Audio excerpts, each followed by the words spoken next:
Hello friends, কেমন আছো সবাই? আশা করি সবাই ভালো আছো আর আমরাও খুব ভালো আছি। অনেক দিন ভিডিও দেওয়া হয়নি, নানান কারণে ভিডিও পোস্ট করা হয়নি, সেভাবে ভিডিও বানানোও হয়নি। তো যাই হোক, আজকে হঠাৎ আমরা একটা প্রোগ্রাম করি, যেহেতু দ্বীপের ছুটি ছিল, তো ভাবলাম যে একটু কোথাও কাছাকাছি ঘুরে আসা যাক। সেই উদ্দেশ্যেই আমরা সকাল সকাল রওনা দিয়েছি। তো ঝাড়গ্রাম স্টেশনে পৌঁছে গিয়ে এই যে টিকিট কাটা হয়ে গেল। এবারে আমরা যাব ওভারব্রিজের ওপাশে। আমাদের খড়গপুর টাটা যে 6:21 যে লোকালটা, সেই লোকালটা ধরে আমরা যাব আর কি। আমরা যাচ্ছি রাখা মাইন্সের আর গালুডির উদ্দেশ্যে যাচ্ছি। ওখানে রুক্মিণী মায়ের মন্দির আছে, তো সেইটাই দর্শন করব বলে আমরা ভাবলাম যাই।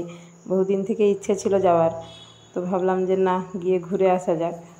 তো চলো, তোমরাও চলো আমাদের সাথে, দেখো আমরা যাই কি হয় না হয়। আমরাও কোনো দিন যাইনি, এই প্রথম যাচ্ছি। যদিও ওইদিকে অনেক আত্মীয় বাড়ি আছে, কিন্তু তাও যাওয়া হয়নি আর কি। তো আমরা ভাবছিলাম যে লিফটে যাব না সিঁড়ি দিয়েই যাব, এই ভাবতে ভাবতে আমরা লিফটেই আসি। তো আমাদের কাকু আবার লিফটে যেতে ভয় পাচ্ছিল মনে হয়, তো সেই কারণে কাকু বলছে না, আমি সিঁড়ি দিয়েই উঠবো, লিফটে যাব না। আমরা বললাম যে না, আমরা লিফটেই যাই। তো আমরা সেই কারণে লিফট দিয়েই যাচ্ছি। আর এটা নতুন করেছে, পুরনো যে টিকিট কাউন্টার ছিল বা পুরনো ওভারব্রিজ সব কিছুই ভেঙে দিয়েছে ঝাড়গ্রামে। এটা নতুন করে করেছে। যারা ঝাড়গ্রামে বহুদিন আসেনি তারা একটু বুঝতে ওদের অসুবিধে হবে। তো চলো, এই যাওয়া হচ্ছে, আস্তে আস্তে যাওয়া যাক। আর ট্রেনটাও একটু লেট ছিল, খুব একটা লেট করে না এই ট্রেনটা, মোটামুটি ওই 20 মিনিট মতো মনে হয় লেট ছিল আর কি। তো আমরা আবার লিফটেই নামবো, কেননা সিঁড়ি দিয়ে আর নামার ইচ্ছেও নেই। যেহেতু লিফট আছে, সবাই সুযোগটাই মানে সদ্ব্যবহার করে সুযোগের, যে না, লিফট যখন আছে তখন সিঁড়ি কেন কষ্ট করে সিঁড়ি দিয়ে নামবো, উঠবো, লিফটেই উঠা নামাটা হোক আর কি। তো আমরা এই স্টেশনে এসে পৌঁছেছি। এবারে ট্রেনের অপেক্ষায় কিছুক্ষণ আমাদেরকে কাটাতে হবে। যদিও বেশিক্ষণ না, আমরা ঠিক টাইমেই বেরিয়েছি, খুব একটা দেরি হয়নি। তো ট্রেন আমাদের প্রায় এরপরেই আছে আর কি, মানে এটা একটা এক্সপ্রেস গেল, এরপরেই ট্রেনটা এক্সপ্রেসের জন্য ট্রেনগুলো লেটও করছে। এমনিতেই এই লাইনে ট্রেন খুব কম, তারপরে এই এক্সপ্রেস মালগাড়ি এইসবের জন্য ট্রেনগুলো লেটও হচ্ছে খুব। এমনকি স্টিলও এখন খুব লেটে আসছে। যারা স্টিলে ডেলি প্যাসেঞ্জারি করছে বা এমনিও যারা আসছে, তারা বুঝতেই পারছে স্টিলের অবস্থা কী। তো আমরা ট্রেনে চেপে গেছি। আমরা ঝাড়গ্রাম স্টেশন পেরিয়ে ঘাটশিলা পৌঁছে গেলাম। ঘাটশিলা স্টেশনের পরেই গালুডি স্টেশনের পরেই হচ্ছে রাখা মাইন্স স্টেশন। তো আমরা গালুডিতেও আসবো, কিন্তু আমরা রাখা মাইন্সে আগে নেমেছি আর কি। আমাদের টিকিট ঝাড়গ্রাম থেকে রাখা মাইন্সই কাটা হয়েছিল, কেননা গালুডি স্টেশনে খুব একটা অটো পাওয়া যায় না। আর ওপাশে টোটো তো আমরা দেখিনি, নেই সেভাবে টোটো। যেমন ঝাড়গ্রামের দিকে, ঝাড়গ্রাম, মেদিনীপুর এসে যেমন টোটোর সংখ্যা আছে, ওপাশে টোটো আমরা দেখতে পেলাম না। আর অটোটাও গালুডি স্টেশনে নেই, হয়তো নেমে করে বাজারের দিকে আসলে পাওয়া যাবে। তো সেই কারণে আমরা ঠিক করলাম যে আগে আমরা রাখা মাইন্সে নেমে যাই, ওখানে নেমে তারপর ওখানটা দেখে এই পাশে আসবো। তো যাওয়ার সময় প্রচুর খেজুর গাছ দেখতে পাচ্ছি, প্রচুর খেজুর হয়েছে। আমার তো এই দেশি খেজুরটা খুব ভালোই লাগে, যেহেতু পাকেনি, না হলে তো মনে হচ্ছিলো যেমন মানে ওই ঘাটশিলা স্টেশনে নেমে হেঁটে হেঁটে গিয়ে খেজুর খাই বসে বসে। তো কাদের কাদের খেজুর ভালো লাগে বলবে, কমেন্ট করবে। প্রচুর খেজুর গাছ, আর প্রত্যেকটা খেজুর গাছেই খেজুর হয়েছে। আমরা যাওয়ার সময় দেখলাম দুপাশেই অসংখ্য খেজুর গাছ, প্রচুর খেজুর। আর দূরে তোমরা পাহাড় লক্ষ্য করছো হয়তো, এই পাশটা পাহাড়ি এলাকা। দূরে ওই দেখো পাহাড় দেখা যাচ্ছে, বেশ সুন্দর, ভিউটা খুব সুন্দর। তোমরা যারা আসোনি এই পাশে, তারা ঘুরে যেতে পারো একদিনের ট্যুর, বা যারা কলকাতা থেকে আসো তাদের জন্য হয়তো একটা দিন হোল্ড করতে হবে। নাহলে যারা ঝাড়গ্রাম থেকে আসো তাদের বলবো একদিনে এসে ঘুরে যাওয়া যেতেই পারে। ঘাটশিলাও একদিনে এসে, মানে প্রপার যে ঘাটশিলাতে যে যে জায়গাগুলো আছে টুরিস্ট প্লেসগুলো, ওগুলোও একদিনে এসে ঘুরে যাওয়া যেতে পারে। তো আমরা রাখা মাইন্সে নেমে গেছি। এবারে রাখা মাইন্স থেকে আমরা এখান থেকে অটো ধরে নেব। আমরা স্টেশনে আগে নামি, নেমে এপাশে অটো প্রচুর দাঁড়িয়ে আছে, অটোর সাথে কথা বলতে হবে, দিয়ে আমরা অটো ধরে যাব। দেখা যাক, এখানে একটু ফার্স্টে ব্যাগ ট্যাগগুলো ঠিক করে নেওয়া হবে, বাথরুম টাথরুমও যাওয়া হয়েছিল। তো এবারে আমরা এই যে অটো ধরবো, যাচ্ছি। এখান থেকে অটো আমরা রিজার্ভ করেছিলাম, তো আমাদের নিয়েছিল 3 ঘন্টাতে 700 টাকা। তো আমরা দেখেছিলাম 3টে স্পট ঘুরেছি আমরা। অনেকেই দাম দর অনেক কিছু, কেউ 1000 টাকা বলবে, কেউ 1200, 800, 900।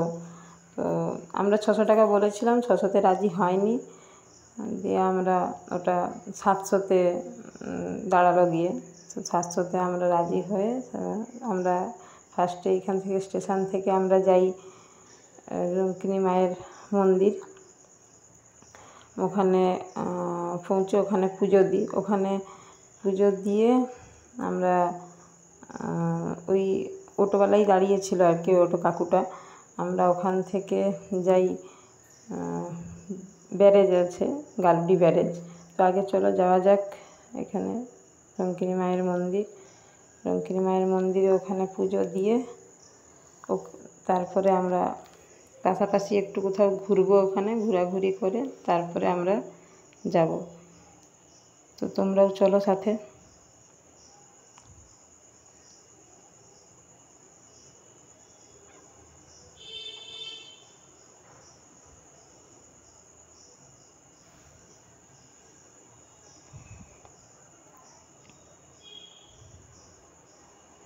এটা আমরা বাজারের ভেতর দিয়ে যাচ্ছি।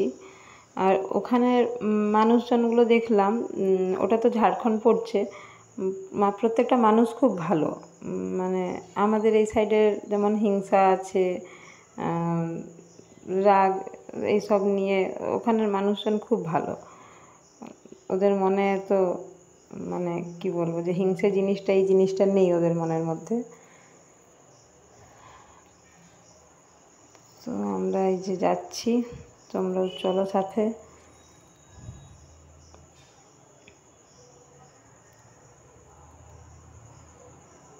ওই দেখো দূরে পাহাড় দেখা যাচ্ছে, ছোট ছোট পাহাড়, একদম কাছাকাছি অনেকগুলোই দেখলাম। আর দূরে তো বড় বড় পাহাড় সব আছে। আমরা পাহাড়গুলোতে যাইনি, কারণ এত ইচ্ছে হলো না এই গরমে যাওয়ার জন্য। যেহেতু এটা একদম গরমের সময়, অফ সিজনে আমরা গেছি। শীতের দিনে গেলে হয়তো পাহাড়ে উঠতাম, কিন্তু এই গরমে পাহাড়ে ওঠাটা সম্ভব নয়। আর হঠাৎ করেই প্রোগ্রামটা হয়েছে, অনেক দিন থেকে যাওয়ার ইচ্ছে ছিল, তো ভাবলাম যে না, গিয়ে ঘুরে আসা যাক। তো আমরা এই যে পৌঁছে গেছি মন্দিরের কাছে। তো এবারে এই যে ঠাকুর মায়ের দর্শন করে নাও তোমরা, আর গিয়ে তো অবশ্যই ঘুরে আসবে। আমরা ওখানে 100 টাকা 70 টাকা করে ঝুড়ি, মানে ডালি আছে পুজো দেওয়ার জন্য। তো আমরা বললে ওরা করেও দেয় আর কি। তো 50 টাকা করে করেছিলাম। তো 50 টাকায় আমাদের দিয়েছিল একটা নারকেল দিয়েছিল, একটা ধূপ সিঁদুর, একটা কর্পূর ছিল, একটা নকুলদানার প্যাকেট ছিল, আর 2টো লাড্ডু ছিল। ওটা আমরা বলতে ওরা করে দিল 50 টাকা দিয়ে, নাহলে এমনিতেই 70 টাকা আর 100 টাকা। আর ওখানে ফুলও কিনতে পাওয়া যায়। আর নারকেল ওরা ওখানে ছাড়িয়ে দেয়। এই যে এটা হচ্ছে গণেশের মন্দির, লাইন মোটামুটি ভিড় ছিলই। আর এইটা হচ্ছে মন্দির, আসল মন্দির এইটা। আর এই পাশে হচ্ছে শিবের মন্দির আছে, এক পাশে গণেশের, এক পাশে শিবের, আর রঙ্কিনী মায়ের মন্দির মাঝখানে। শিলার ওপরে মায়ের পুজো হয়। আর এই পাশে নারকেল টারকেল বাঁধা আছে, মানে যারা মানত করে, খুব জাগ্রত, তাদের নারকেল বেঁধে রেখেছে মানত পূরণ হলে। আমরা ধোসা খেয়ে নিয়েছিলাম, টিফিন করে নিয়েছিলাম, ধোসা, মুড়ি, চপ, সিঙ্গাড়া এইসব। আর ওর ঠিক উল্টো দিকেই এই যে রাধা গোবিন্দের মন্দির আছে। এই মন্দিরটাও বেশ ভালো দেখলাম, খুব সুন্দর, মানে কারুকার্য খুব ভালো। তার পরিবেশটাও খুব ভালো, বসে থাকলে মনে হচ্ছে বসেই থাকি। আমরা কিছুক্ষণ বসেছিলাম ওখানে, তারপরে আমরা চলে আসি, কারণ আমাদের যেহেতু অটো দাঁড়িয়ে ছিল আর অটো রিজার্ভে যেহেতু ছিল 3 ঘন্টা, তো সেই কারণে আমরা বেশিক্ষণ থাকতে পারিনি, নাহলে আরও কিছুক্ষণ বসতাম ওখানে। তো ওখানে দর্শন করে প্রণাম করে আমরা কিছু ছবি তুলি, ছবি ভিডিও করে আমরা ওখান থেকে চলে আসি আর কি। এই যে রাধা গোবিন্দর মন্দির, ভেতরে ঠাকুর আছেন, তোমরাও দর্শন করে নাও রাধা গোবিন্দকে। এটা অ্যাকচুয়ালি পড়ছে রাখা মাইন্স থেকে অটোতে গেলে জাদুগড়া বলে যে জায়গাটা, ওখানে আর কি। এটা হচ্ছে আমরা ওইখানে পাশে নিচে নেমেছিলাম, সিঁড়ি আছে, ওখানে খাল বয়ে গেছে, ওই সিঁড়ি দিয়ে নামলে আবার ওঠার রাস্তা আছে, পাহাড়ে ওঠার। তো আমরা ওই পাহাড়েও উঠিনি, কারণ ওই গরমের জন্যই উঠিনি। তো ওই পাহাড়ে যাওয়ার সময় মায়ের আগে যেখানে পুজো হতো ওই মন্দিরটাও আছে, তো আমরা অতটা যাইনি, আমরা কিছুটা গিয়ে চলে এসেছিলাম। আগে মায়ের পুজো ওখানে হতো, তারপরে এখন এখানে মন্দির স্থাপিত হয়ে এখানেই হচ্ছে, তাও বহুদিন হলো হচ্ছে। এটা কাকর দিঘির ঘাট বলে এখানে।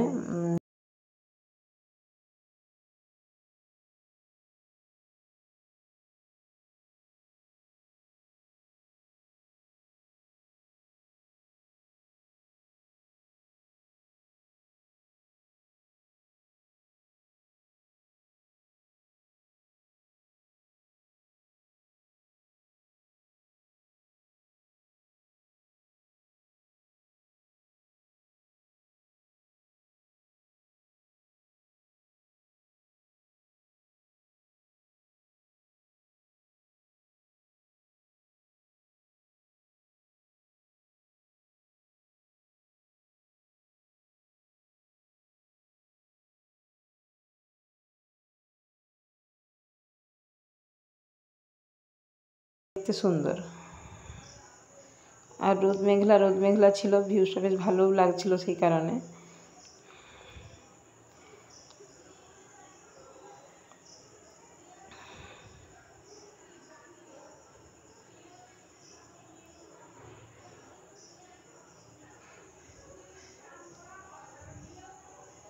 দূরে ওই যে পাহাড় দেখা যাচ্ছে, চারিদিকেই যেদিকেই দেখাবে পাহাড়েই, পুরো চারদিকেই পাহাড়।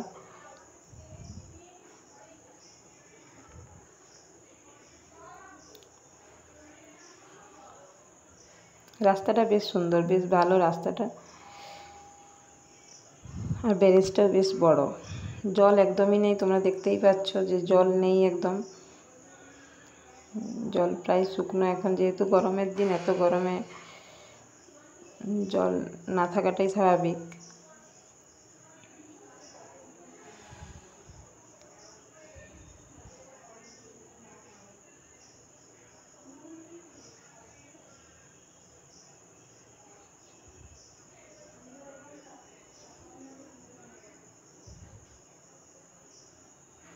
আমরা এখানে বেশিক্ষণ থাকিনি, ওই টুকটাক ভিডিও ফটো এইসব করেই আমরা এখান থেকে চলে আসি। তারপরে এবারে আমরা এই যে যাচ্ছি বৈষ্ণব দেবী মন্দির, এটাও গালুডিতে।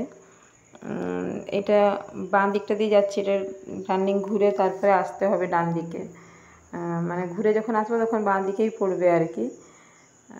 তো এই যে প্রায় আমরা পৌঁছে গেলাম বৈষ্ণব দেবীর মন্দিরে। এখানে মন্দিরটাও খুব সুন্দর, ভেতরটা খুবই ঠান্ডা, মানে মার্বেলের মন্দির কিন্তু এত ঠান্ডা, ভেতরটা এত সুন্দর। এখানেও আমরা কিছুক্ষণ বসেছিলাম, এখান থেকেও যেমন মন চাইছে না যে আসি, কিন্তু আমাদের ওই একটাই প্রবলেম যে আমাদেরকে অটো ছেড়ে দিতে হবে, বেশিক্ষণ ধরে রাখা যাবে না। আর ওখানে পাশাপাশি অটো আর নেই যে অটো করে আমরা আসবো স্টেশনে, নাহলে হয়তো আমরা ছেড়ে দিতাম, দিয়ে কিছুক্ষণ বসে তারপরে আবার আসতাম। যেহেতু অটো ছিল না, সেই কারণে আমাদের কিছু করার নেই, আমাদেরকে বেশি টাইম ওখানে দেওয়া যাবে না, আমাদেরকে চলে আসতে হবে। তাও আমরা কিছুক্ষণ ছিলাম, কিছুক্ষণ থেকে কিছু ভিডিও ফটো এইসব তুলে একটু বসে মায়ের দর্শন করে তারপরেই আমরা আসলাম। ভেতরটা খুব সুন্দর। এখানেও শিব মন্দির আছে, অনেকে জল ঢালছেন, এখানে পুজো দিচ্ছেন। রাধা মোহনের ছবি আছে। এই যে চারপাশটা, এটা মন্দিরের ভেতরেই। এখানে যে শিবের পুজো হচ্ছে, আপনারা নিজেরাই জল ঢালবেন। এখানে ব্রাহ্মণ আছেন, ব্রাহ্মণ নেই তা নয়, ব্রাহ্মণ আছেন, কিন্তু নিজেরাই আপনারা পুজো করতে পারেন। অনেক মন্দিরে আছে, যেমন শিব মন্দিরে জল ঢালতেও দেয় না নিজেদেরকে। আমি দেখেছি মেদিনীপুরে একটা মন্দির আছে, ব্রাহ্মণ নিজে জল ঢালেন। আমার মতে বলে যে শিবের পুজোতে শিবকে যখন জল ঢালবো তখন নিজেই জল ঢালাটা ভালো। তো এখানেও নিজেরাই জল ঢালছে, নিজেরাই পুজো করছে যারা গেছিলেন ওখানে। আমরা যেহেতু খেয়ে নিয়েছিলাম, সেই কারণে আর এখানে পুজো টুজো দিইনি, এমনি দক্ষিণা দিয়েছি আর জলও ঢালিনি। কিন্তু ওই রঙ্কিনী মায়ের মন্দিরের পাশে ওখানে আমরা শিবের মাথায় জল ঢেলেছিলাম। আমি, দীপ, আমরা দুজনেই জল ঢেলেছিলাম। কিছু খেয়েছিলাম না, আমরা না খেয়েছিলাম সকাল থেকে। তো ওখানে সেই কারণে জল ঢেলেছিলাম, পুজোও দিয়েছি ওখানে। এখানে আর পুজো দিইনি, এখানে শুধু দর্শন করেছি। দিয়ে আমরা স্টেশন চলে আসি। স্টেশনে এসে অনেকক্ষণ বসেছিলাম, 12টা 15-তে আমরা চলে এসেছি। আমাদের ট্রেন অনেক দেরিতে ছিল, তো সেই কারণে আমরা কি করব, বসে বসে সময় কাটছিল না। তারপরে আমি আর কাকু আমরা দুজনে মিলে ওই স্টেশন চত্বরের ওখানেই একটা আম গাছ, বেল গাছ আছে, তো আমরা ওখানে গিয়ে করে ওখানে বাসিন্দাদেরকে জিজ্ঞেস করলাম, পাশাপাশি গ্রামের লোকগুলোকে। তারপরে ওই যারা স্টেশনে থাকেন, এমনি রেলের তো বহু স্টাফ, অনেকে অনেক ডিভিশনে কাজ করেন, তো ওনাদেরকে জিজ্ঞেস করলাম যে এখানে আম, বেল এগুলো পাওয়া যাবে কি না। তো ওনারা বললেন হ্যাঁ যাবে, কোনো অসুবিধা নেই। তো আমি কাকুকে বললাম চলো তাহলে গিয়ে এগুলো পাড়া যাক আর কি, আমার এগুলো ভালোও লাগে বেশ খেতে। তো দিয়ে আমি আর কাকু দুজনে মিলে, কাকু পাড়ছিল আর আমি ওগুলো কুড়োচ্ছিলাম, যেগুলো সব নিয়ে আসি আমরা। তো আমরা প্রায় ট্রেন আমাদের ছিল 2:45 মনে হয়, আর ট্রেন প্রায় 4টেতে এসেছে, অনেকটাই লেট ছিল। আর তার আগের যে ট্রেনটা ছিল 1:30টার সময়, ওই ট্রেনটাও আমরা পুরুলিয়া যে ট্রেনটা, পুরুলিয়াটাও পাইনি, কারণ পুরুলিয়া আরও লেট। পুরুলিয়ার এমনি গালুরি স্টেশনের টাইম 1:30টার সময়, কিন্তু পুরুলিয়া আরও লেট করেছে। তো আমরা প্রায় 5:30টায় পৌঁছালাম ঝাড়গ্রাম স্টেশনে। কারণ যেহেতু ওই এক্সপ্রেস মালগাড়ি যেন ট্রেনগুলো এত লেট করে দেয়, আর এখন এত লেট চলছে ট্রেন, আমাদেরকে প্রায় 3 ঘন্টা 3.5 ঘন্টা বসতে হয়েছিল স্টেশনে। তো দিয়ে আমরা 5:30টার সময় ঝাড়গ্রাম পৌঁছই। তো এই ছিল ভিডিও।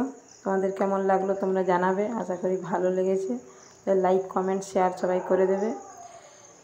আর পরে নেক্সট দেখা যাক, কোনো ভালো ভিডিও নিয়ে খুব শীঘ্রই আসার চেষ্টা করব।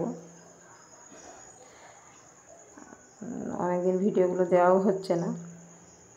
তো চলো, সবাই ভালো থাকো, সুস্থ থাকো, সাবধানে থাকো। দেখা হচ্ছে নেক্সট একটা ভিডিওর সাথে। টাটা।